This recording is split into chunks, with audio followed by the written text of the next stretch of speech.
Great group today, so very excited for this conversation. Really want to start here with Beth Ann, if I can ask you a question. So thinking about the rising power of fandom, right? I think this is a relatively new term for a lot of people, right? It's growing and growing. It's a big thing right now, but the more it comes up, right? How can brands really think about this in terms of reaching their audiences? How does this really matter to them? And how can they break that out when they're trying to reach that audience, whether it's from a live sporting event, whether that is social, whether it's streaming? How do you think about that? Well, first, how many people out here consider yourself a fan? Come on, how many people out here consider yourself a fan of something? Everyone's hand should be up. I think that fandom is a great word because you're not thinking about it in the singular, you're thinking about it in the collective, in the plural. And we're all fans. And I think that idea of harnessing the power of a fan community collectively is what we're really talking about. And that is an incredible way to start thinking about both driving conversion and short-term metrics for your business, as well as that long-term brand build if you do it right. I think that's what we're going to get into today. But we talk a lot at dentsu about the algorithmic era that we're in, way in. Like, this isn't new, we're way in it. And when we look at our research, from my standpoint, this is one place where algorithms are your friend. Oftentimes I feel a resistance. I kind of want to fight against the algorithm and really like challenge if it's bringing us to the right channels, if it's helping us think through the content the right ways. But when I think about it in the context of fans, if you're a fan of something, you want to go deeper into that world of content, of the universe, of the ecosystem that lives around it, the brands that live within it. And you want to make sure you're discovering absolutely everything. So I think it's one area where the algorithm can really help you out to build that community deeper and build that fandom. Absolutely. No, I couldn't agree more. I think there's so much that you can unlock with that and just dive deep into it. The algorithms do help quite significantly. And to your point, like we are deep in this now, right? This is not early stage. Everyone is getting really deep into this. So Mike, how does Subway think about showing up in sports and entertainment and doing this in a really meaningful way, right? Sometimes these spaces are crowded. So doing this in a meaningful way that really engages with your audiences in the right way and balancing those initiatives.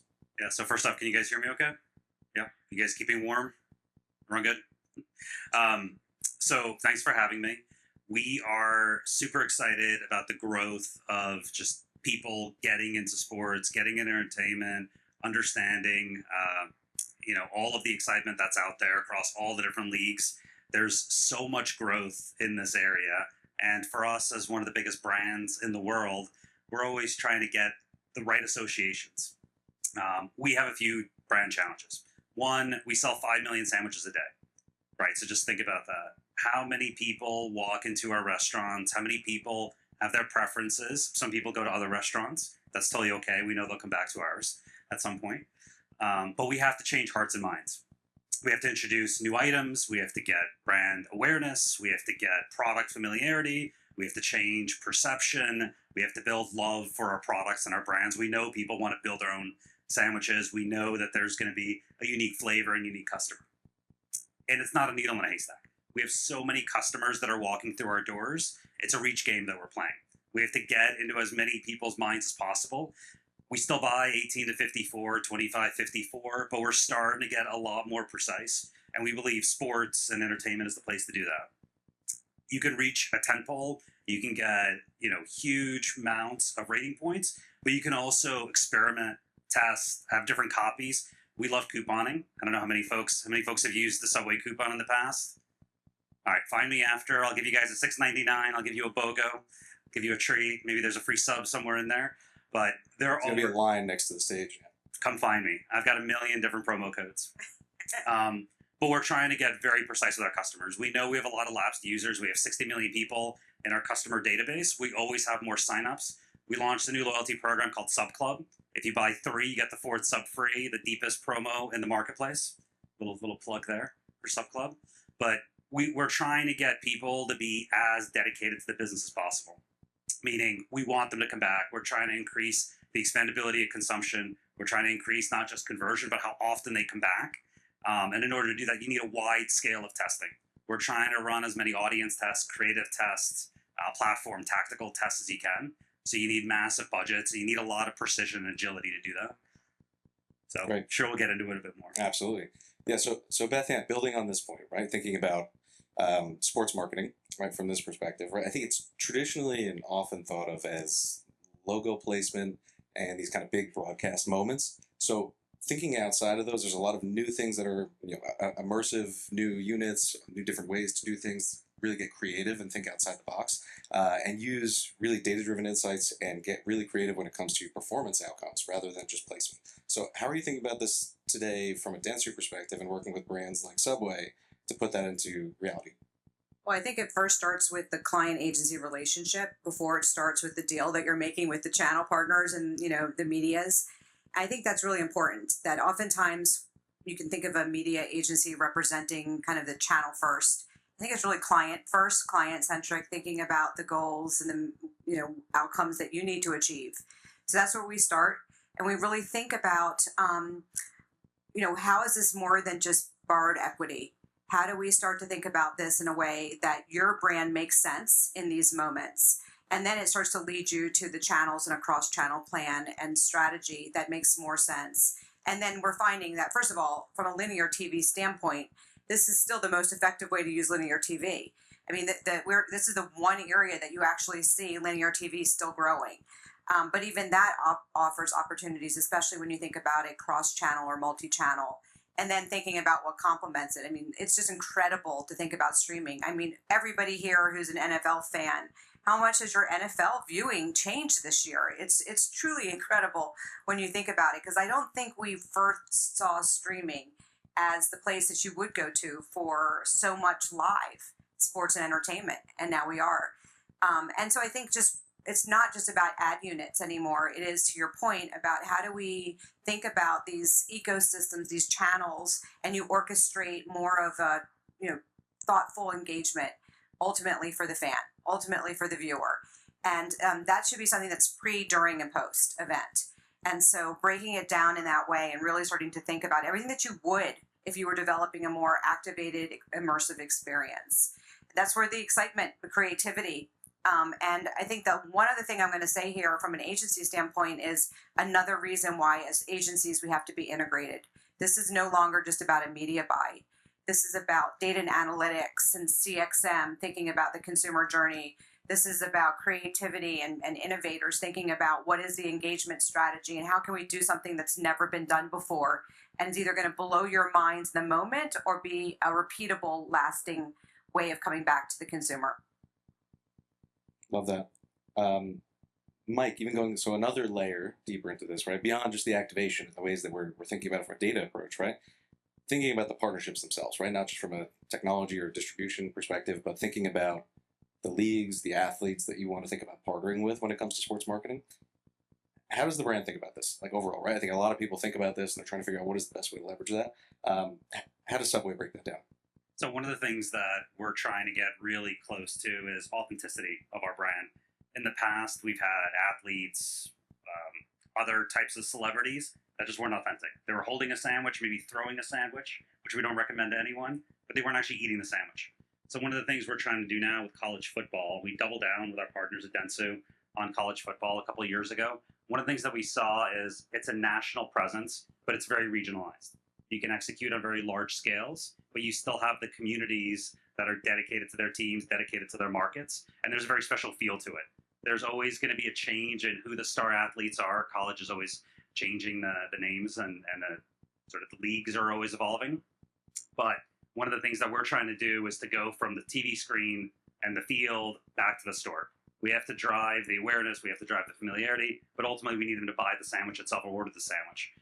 And in order to do that, you need the franchise. So we're a franchise business, 100% franchise owned. We have about 20,000 locations across the US, 10,000 globally. Those 20,000 locations, we need the franchisees to understand who their local communities are. So find a city, find a market, find a team, become as dedicated to it as possible to the players. We don't do regional ads today. Everything is executed nationally. The games themselves, we're trying to set up a local presence though.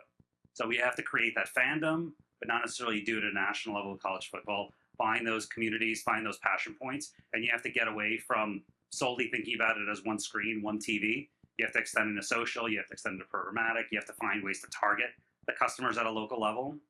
So we're trying to figure out a way to get as many of the college football athletes to have a say in what our brand stands for, how it works, and then we ultimately want them to, have a long-term impact on how the brand itself motivates consumers to get into store. That's the hardest thing. We don't want to buy spots and dots. We've seen that not move the business. We just have a bunch of, free-flowing ad units. We need it to be fully immersive, omni-channel. We need it to get to CRM. It's a hard thing to do. A lot of things to balance on a week-to-week basis. Yeah, if we can add to that a little bit, there's the PepsiCo component too. So I think that's an interesting thing when you think about like a business like Subway. They have a massive partner in PepsiCo. Yeah. I know this from being on a former agency side, but I think that's interesting too, how you work with a partner like that to leverage a singular strategy and use their buying power as well. But we switched away from having 2 soda partners to just having one exclusively. They have massive clout in the market. We execute a lot of co-marketing programs. We actually also do co-marketing programs with Uber, Uber Eats, with DoorDash, with Grub. Third-party delivery is about 10% of our business. The sponsorships that we do, the co-marketing that we do with Pepsi is also growing exponentially. They have massive avenues into all different sports outlets. Some are relevant to us, some are not. But it's always great to have partners in the game. Yeah, and I think just one point just to touch on there is the authenticity factor that you mentioned. And I think that is just so important right now, especially with the rise of social, the creator economy, everything else out there. It is ruthless without that authenticity, right? The brand, people will destroy the brand if it is not authentic. So I love that you guys are doing that in a really meaningful, well thought out way. To go back to Beth Ann, you guys put something together, and could probably both touch on this, but last summer, you guys did something pretty exciting. So dentsu and Subway had worked together and put together a really exciting, very cool opportunity for one of everybody's favorite 90s classic movies, Happy Gilmore. And I wore as close as I had to a golden jacket to be here for this. But you did an amazing job of creating a real full funnel brand experience, right? More than anything, a true immersive experience. Can you share a little bit more about that full experience, what that means, and what other marketers can take away from that collaboration? I actually have notes here to do justice to just how full it was, because some of this was in the works before I was on board at Dentsu. So shout out to the team, but a couple things to call out about it. One is, in all transparency, we're still debating the merits of it. So I think that's really important to say, because it was an absolutely epic event, and it did really well for Subway from a pure driving people into store and conversion standpoint. However, again, we went back to this idea of borrowed equity, or how much and how does the brand come to life embedded in the film, for instance. And so we've had a lot of really helpful debates, and it goes across the board, a global CMO point of view, your point of view. So I love that too. I think it's really important that we keep interrogating these things and getting the opinions of all of our clients as important stakeholders too, of what do we want the outcomes to be, and keep challenging the thinking. We also you mentioned the franchise component. And so it's bringing that stakeholder group into the mix too. This was really important for that franchise community, and how excited and amped up they got by a program like this. The first thing I want to say is it really starts with the campaign. Like, we didn't do this as just a placement. We knew this was going to be epic, bringing it back. Adam Sandler. I mean, come on, guys. Who didn't see it? It was, and who didn't go back and watch the original? Like, I had to actually refresh and watch the original before watching again this summer. But I think that the idea of having a campaign, so it was more happy, made sense for, it was simple to remember, made sense for the brand, made sense for the, obviously, Happy Gilmore. And then around it, we had Gilmore Meal.